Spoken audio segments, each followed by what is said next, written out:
اگه خواننده های ایرانی خارجی بودن یا توی هالیوود بودن چه اتفاقی میافتاد؟ من همیشه میگم خیلی از آرتیستای ما اگه ایرانی بودن دنیا رو میگرفتن.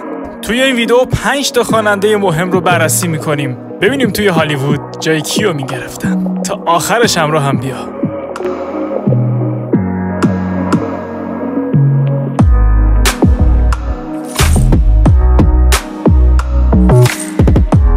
اولی خواننده‌ای که با هم بررسی میکنیم خانم هایده است. من از چند تا هوش مصنوعی سوال کردم که اگه خانم هایده خارجی بود جای کدوم خواننده رو میگرفت یا با کدوم خواننده ها میشه مقایسش کرد. بیشترشون گفتن سلین دیون و ادل. هایده با اون صدای پرقدرت و احساسی جای سلین دیون رو در هالیوود پر میکرد.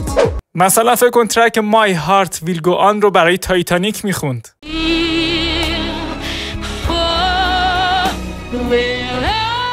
یا مثلا فکر کنید هایده با یک ارکستر سمفونیک بزرگ اشک همه رو در می آورد. خواننده بعدی که توی این لیست جا میگیره کسی نیست جز محسن چاوشی. با اون صدای عمیق و غمگینش قطعاً میتونست جای لئوناردو کوهن رو بگیره. شاید خیلیاتون آهنگ هاللویا رو شنیده باشید. The major laughs, baffled king, composing hallelujah. و در سینما جای نینو روتا آهنگساز پدرخوانده رو بگیره. یا تصور کنید که محسن چاوشی روی یک فیلم مافیایی بخونه.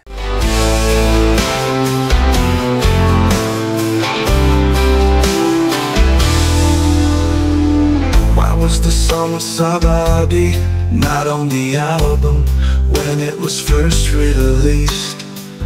Originally Sabadi served as the album's sole feature on the track Jansport.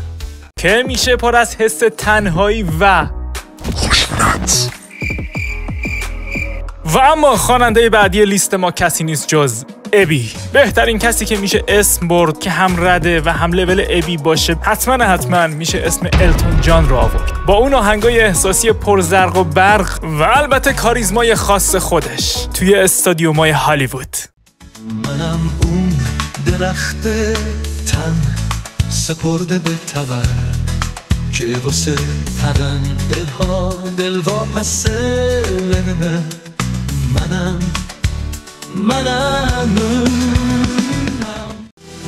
اون درخت سر بلند پر غرور که سرش داره به خورشید میرسه.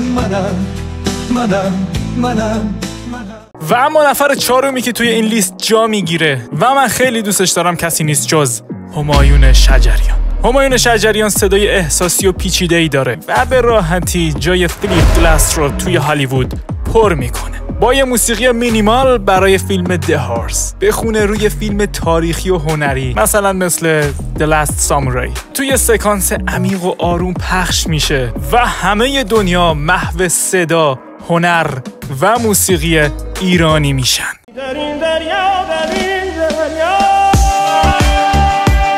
یکی دیگه از اسمهای پرتکراری که توی موزیک ایران در مدیا و رسانه زیاد سرچ میشه و راجبش صحبت میشه کسی نیست جز یک خواننده جنجالی، امیر تتلو. خب بذار فکر کنم، شاید بشه اسم پست مالون را.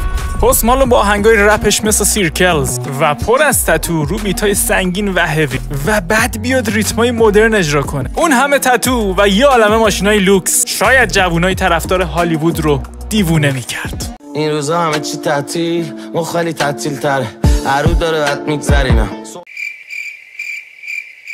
من همیشه میگم خیلی از هنرمندای ایران هیچی از دنیا کم ندارن، شونه به شونه دارن میرن جلو و یه جاهایی بهترم هستن. شاید خیلیامون نمیدونیم که ایران کهن‌ترین کشور دنیاست و هیچ تمدن کهنی بدون موسیقی نبوده. شاید هم مهد موسیقی دنیا ایران باشه. کاش یه روزی بتونیم اینو ثابت کنیم. موسیقی اصیل ایرانی ما با هیچ کجای دنیا قابل مقایسه نیست. پر از رمز و راز و پیچیدگیه و من یکی عاشقشم. البته هنرمندا و آرتیست های نابغه ایران که تونستن موسیقی مدرن و اینترنشنال رو هم دنبال کنن، موسیقی اروپایی یا موسیقی های سبک های مختلف دنیا در معاصر، واقعا ترکوندن. دلم میخواد توی ویدیوهای بعد یه عالمه اسمای دیگه بیارم و 5 تا خواننده دیگر رو بهتون معرفی کنم که میتونستن توی دنیا بترکونن. من برای اینکه این اطلاعات رو به دست بیارم از 8 هوش مصنوعی کمک خواستم. ممنون میشم این ویدیو رو حتما لایک کنی، کانال رو سابسکرایب کنی و حتما نظر خیلی مهمت رو برای من بنویسی. به نظر شما کدوم خواننده ها اگه خارجی بودن میترکوندن؟ فرزین آفر هستم تا ویدیوی بعد. فعلا